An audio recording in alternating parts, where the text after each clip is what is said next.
Bom dia, boa tarde, boa noite. Em homenagem aqui à abertura do Heitor, a gente não pode esquecer. Estamos de novo aqui com o Berg, né?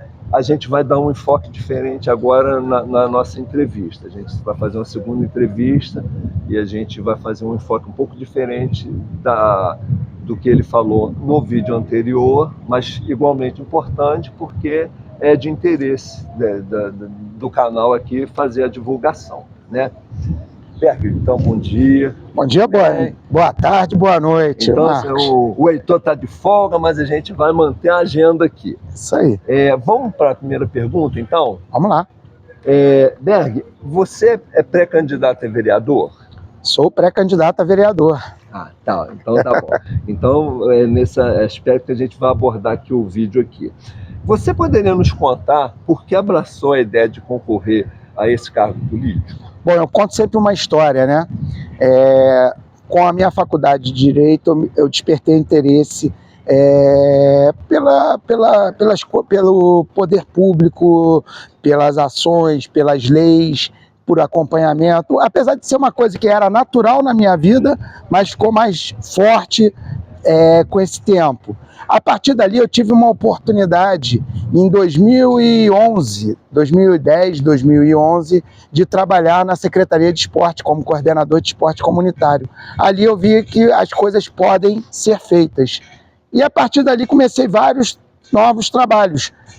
Tocava a minha vida naturalmente e dei sequência estudando, me aprofundando na parte política.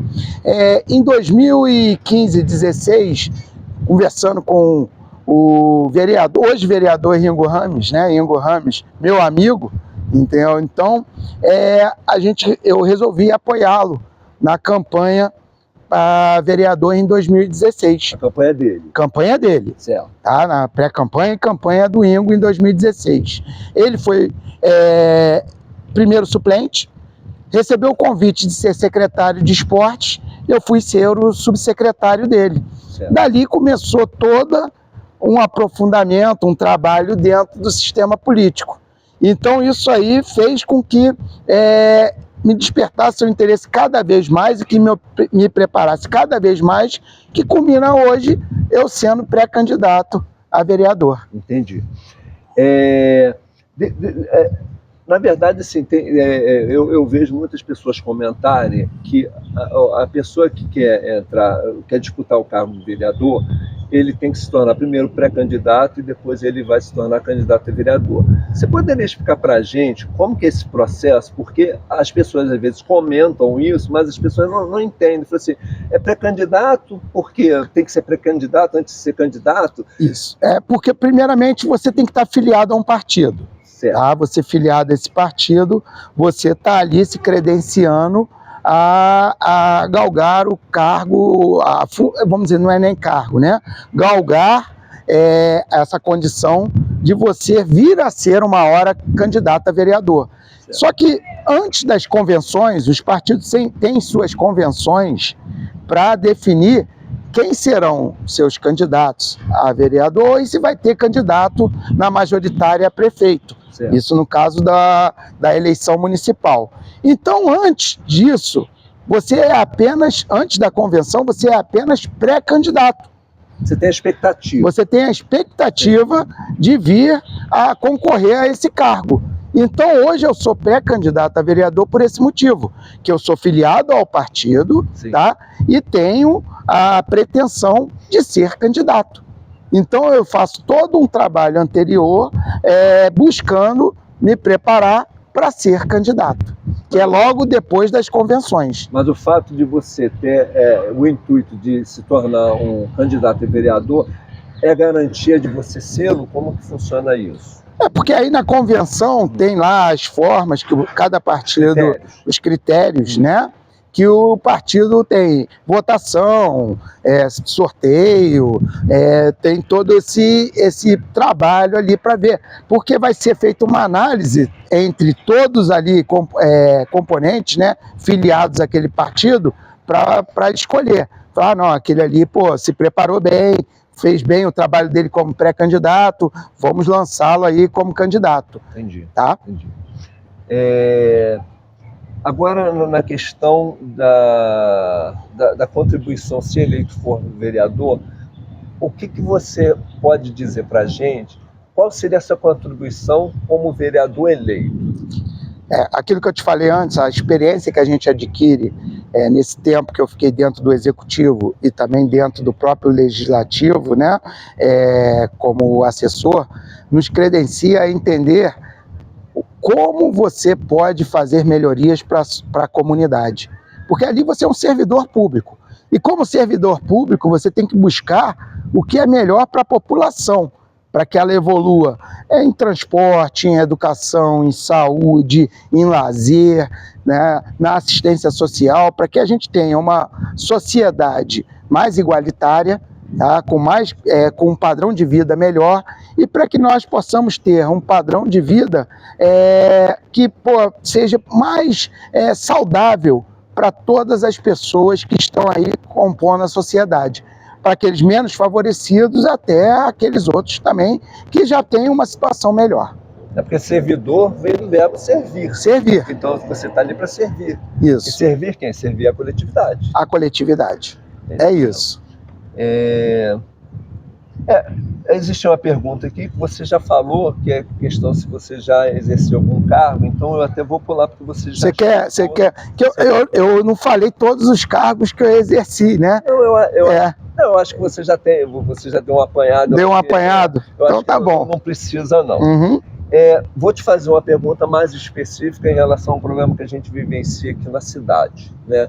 A gente tem problema de algumas permissionárias aqui do transporte público, de um serviço de uma qualidade ruim, né?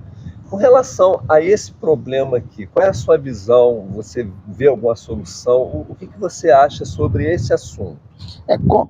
Você, como vereador, você tem aquele poder, né, de fiscalização, de acompanhamento, né, de poder auxiliar o executivo, né, nessa questão de que as coisas aconteçam. Por exemplo, a gente vê que às vezes as empresas de ônibus, não estou dizendo que são todas, tá? O que aconteceu aqui em Petrópolis com algumas empresas, elas não conseguiram investir o seu lucro, ter um controle financeiro para que você melhorasse a qualidade do transporte dentro do município. Então, nós perdemos linhas de ônibus, nós tivemos ônibus com péssimas qualidades e ônibus já com prazo vencido. Então, esse trabalho não adianta ser feito pós 10 anos de contrato, pós 5 anos de contrato. Isso tem que ser feito todo ano. Tá? Então, Petrópolis já tem planejamento para ter uma licitação para algumas linhas.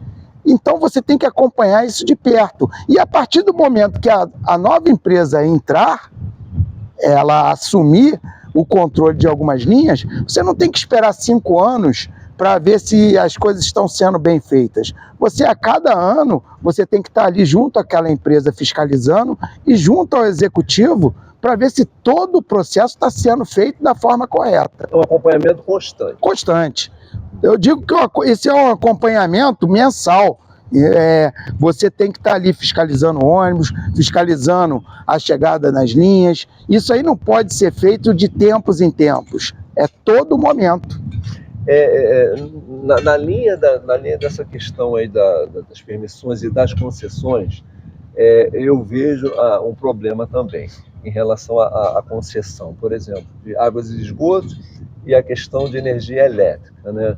A gente tem aqui uma concessionária, né, que a gente percebe o seguinte, eu já fiz alguns vídeos com o Heitor, e a gente, por exemplo, constata um vazamento, aí a concessionária vai lá para fazer o reparo, passa 2, 3 dias, o vazamento retorna.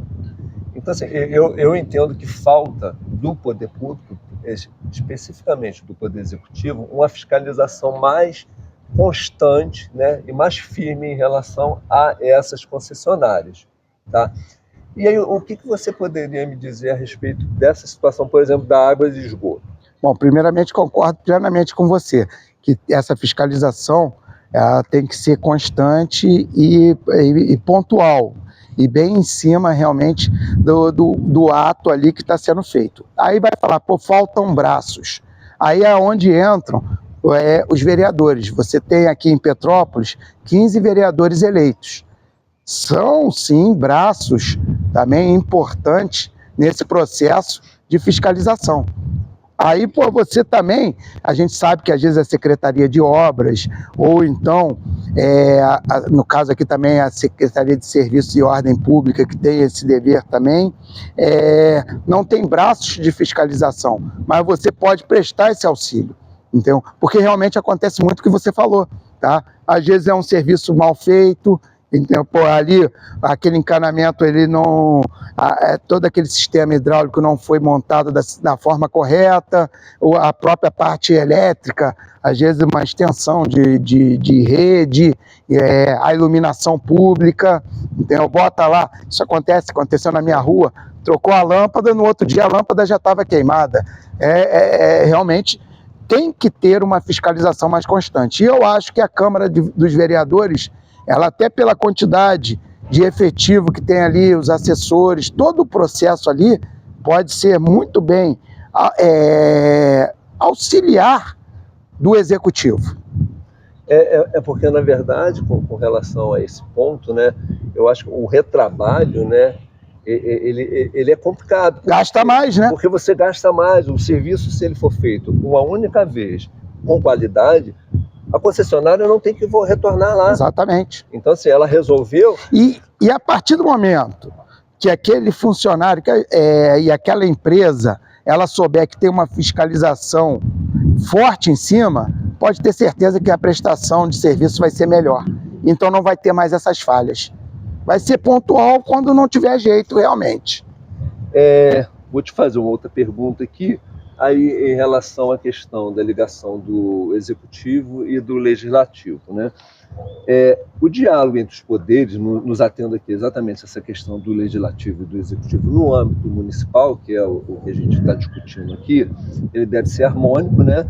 E ele se complementa e se limita nas ações. Exatamente. Tá? Como na qualidade de vereador, se eleito for, você entende essa questão? Bom, e você ter... a harmonia, ela está justamente naquilo que eu falei antes, um auxiliando o outro dentro do processo de crescimento para o bem comum, né? Para a coletividade, como a gente já tinha falado antes. Mas claro que você, como vereador, você também exerce o poder de fiscalização ao Executivo, entendeu? Então, a mesma coisa que a gente falou com relação às permissionárias e às concessionárias ali, que é aqueles que têm o serviço de concessão, né? Você tem que fazer a mesma coisa de dever de fiscalização ao Executivo. As contas públicas, se elas estão em dia, quando você contrai ali, traz dívidas ou então investimentos para o teu município, tá? As emendas, todo o poder que infla na questão do legislativo, estar direcionando, entendeu, bons recursos para o município e também a visão de ter um executivo eficiente. Então eu vejo que a harmonia também está no poder de fiscalização. Ótimo, excelente.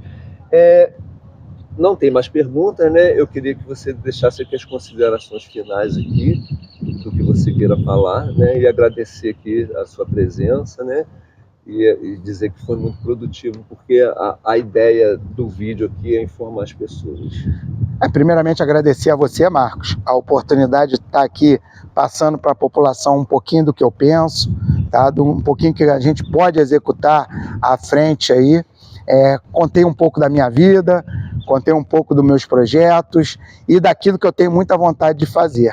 Então, poxa, eu vou aí, pode ter certeza disso, vou trabalhar muito para continuar servindo a população, tá? Ajudando na formação dos jovens, como te falei antes, com bons projetos e oferecendo o melhor possível aí para Petrópolis como um todo. Muito bom, então tá bom, eu te agradeço, tá? Valeu, Marcos. Desejo sorte, tá? E muitas felicidades. Tá? Muito obrigado.